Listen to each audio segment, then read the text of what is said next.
From a distance, Sia's sound is full of life and draws you in to dance and throw your troubles away for a good time. But when you take a closer listen to the songs, her lyrics are flooded with pain, fear, and loneliness. Sia has found a way to mask her deepest and darkest demons, not only in her music, but also in her personal life.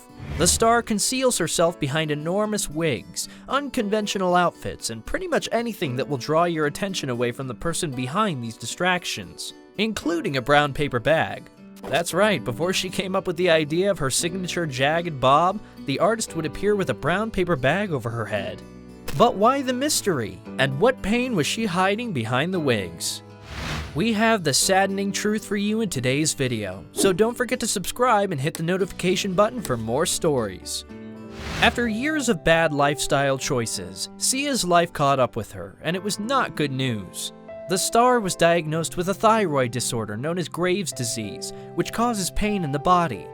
"Hey, I'm suffering with chronic pain, a neurological disease," the artist shared. "I just wanted to say to those of you suffering from pain, whether physical or emotional, I love you. Keep going. Life is f***ing hard. Pain is demoralizing, and you're not alone." But this was just an addition to the amount of suffering she had endured. The past had not only affected her physical health, but mental health too, adding fuel to the insecurities that already burdened her. Seeing her own face only served as a reminder of the damage her decisions caused. How dark was her past that she couldn't even face herself? Just listen to the opening lyrics of her famous song Chandelier. 1, 2, 3, 1, 2, 3, drink, throw 'em back till I lose count. Sia's rise to fame came from an unfortunate moment when she had attempted to take her own life. After years of chronic depression and substance abuse, the struggling artist, at the time, popped 22 Valiums and downed them with a bottle of vodka. Unfortunately, you can only commit sleep on Valium, or should I say, fortunately. But what led this singing sensation to her lowest point, and how dark were her demons that she only saw death as a way out? It just made me, well, I was diagnosed with a panic disorder, which was not what was happening. What was really happening is that I was in a thyroid storm for a long time, and that just makes you crazy and panicked, and I just thought the world was out to get me. While pursuing her career in music, Sia met the love of her life, Dan Pontifex. After a year and a half of dating, the couple called it quits, but not for long. Unable to move on without each other, the pair reconciled and planned to go on a trip to Europe together, perhaps to seal their rekindled love. But their plans were cut short when Dan's life was taken by a taxicab in a hit and run on his 24th birthday. Sia was only 21 when she lost the one person who meant the world to her. She had come from a broken home and longed for the love that comes with family.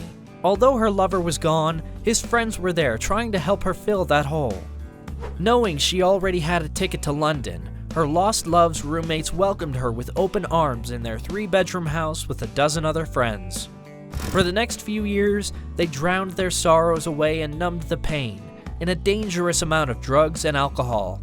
Although the young star was in a band since the age of 17, she left the band shortly after Dan's passing, but continued to make music to help herself heal. The honesty in her lyrics caught the hearts of many straight away, and before she knew it, she was signed to a Sony label, releasing her first single and 2 albums. But sadly, they did not make the success she expected. The struggling young star now turned to substance abuse to not only drown her pain, but her fears too of not being good enough. Not receiving the love she expected may have brought back memories of little Sia, who measured her parents' love for her through the lack of validation they gave. At 10 years old, she thought if she succeeded in something artistic, her musically inclined parents would love her more. Fortunately, one of her songs, Breathe Me, garnered a lot of attention after being featured on the TV series 6 Feet Under. In a short space of time, she went from being a struggling indie artist to achieving 1.2 million sales in the US alone. The song became an instant viral sensation, shooting Sia right up into the limelight. However, after the hit gained moderate success and affirmed her talent as a music artist, her suicidal thoughts were still at bay. The non-stop touring and anxiety that came with fame didn't help either. After a doctor's visit, her worst nightmare was confirmed. She was diagnosed with bipolar disorder. The star suffered under her father's care, who she says had 2 personalities, Fun Phil and Scary Stan. Like her dad, the artist became entirely dependent on drugs and even grew addicted to her medication. She desperately wanted to retire from her career, and not only that, but withdraw from life altogether. The troubled star had planned to take her life at a motel with a note warning, "Please do not come in. I am dead inside. Please call an ambulance." Fortunately enough, a friend's call unknowingly saved her from going through with the idea. She admitted that a piece of her wanted to live, and her phone ringing was a sign, a wake-up call for her to get her life in check. Tired and worn out, Sia decided to take a break from music and focus on picking up the fallen pieces of her life. She enrolled in a 12-step program to sober up.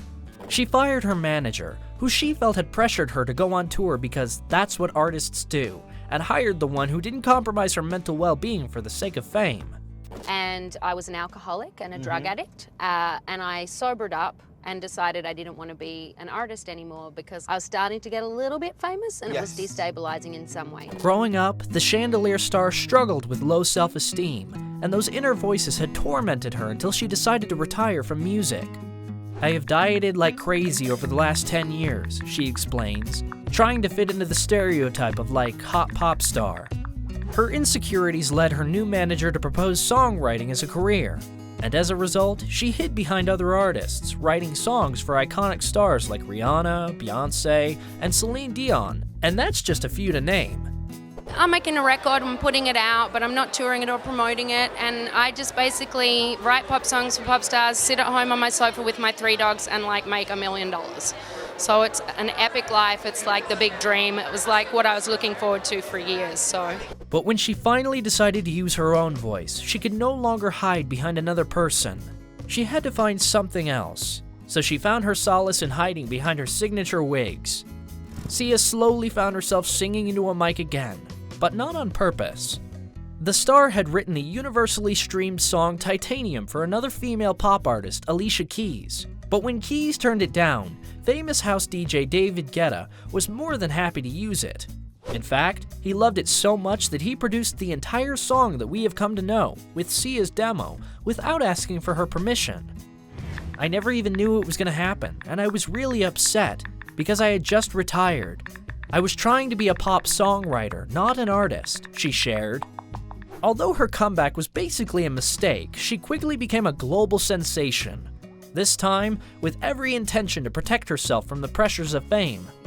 After selling over 1 million copies of her first hit without leaving her apartment, Sia realized she didn't have to sacrifice her privacy to be considered an iconic artist. "I don't want to be critiqued about the way that I look on the internet," the star shared. "I've been writing pop songs for pop stars now for a couple of years, and I've become friends with them and see what their life is like, and that's not something I want," the star shared. In an industry full of media vultures that tend to give celebrities zero privacy, Sia did not want to fall into the trap. She only wanted to be known for her voice and not her appearance. And the jagged wigs were an excellent way for her to do that. You do not like to show your face, and I think people don't understand why, so explain that first. Well, it's so that I can go to Target and buy a hose if I want to, or if I'm in need of a restroom and I can't find one, I could go by the side of the road. But was that it? Or was there more to the story than the star was leading on? Before her success forced her to hide her face, Sia was hiding her troubles in far worse places. And she didn't want the demons she had spent several years burying to come back and haunt her. She didn't sacrifice her mental health for the glitz and glam of the spotlight, but she also didn't want her life to be put on display, doing her best to keep her privacy and her past tucked away, not just from the public, but from herself too. The artist was also running away from the damage caused by years of suffering under substance abuse. She wanted to escape from her own image and avoid criticizing herself. Imagine having a mirror reflecting you everywhere you go, causing you to start judging yourself for the way you look. But luckily, Sia found a way to balance her personal and creative life without having to risk one at the cost of another. Between therapy sessions and quality time with her dogs, the artist also happens to create music sensations. Sia is proof that anyone can be great, no matter their background, past, or who they are. Although it took years of falling and trying to get up again, she finally came to terms with herself and keeps inspiring others to accept themselves. And as cliche as that may sound, it's what works. Well, that's all we have for you today. Which one of Sia's songs is your favorite? Let us know in the comments section below, and make sure you tell your friends how cool we are.